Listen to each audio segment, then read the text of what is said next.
yung home service. Ayan, Geely. Bongo. So, mag-change oil tayo guys. So, ito yung oil niya. So, anim. So, ito binili ni customer guys. Bili ko na kilat.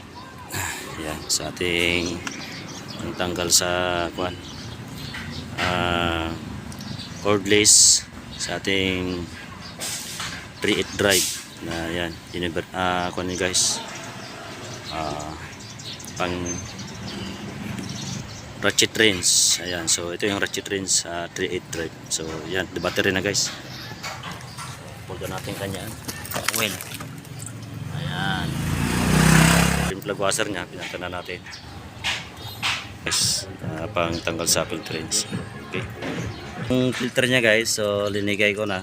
So okay na naman yan, basic naman yan. So genuine parts yan guys, sa Geely parts.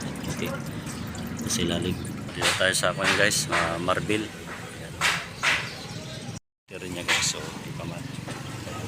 So ito yung ingisi niya guys, so okay pa guys. So di natin papalitan pa.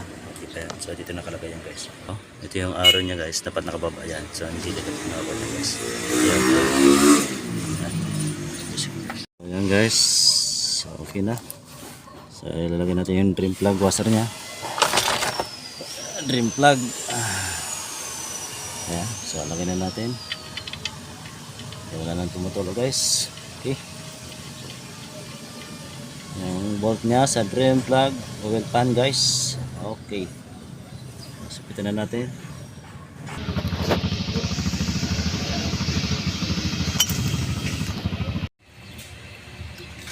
Yan guys, tapos na.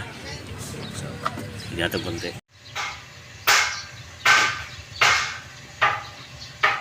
Table kasi nakandar na to guys.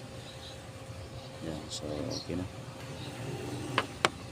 Kandaran natin ang ating Geely Bongo.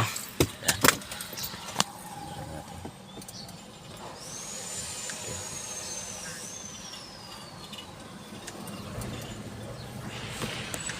Okay, kandaran na guys.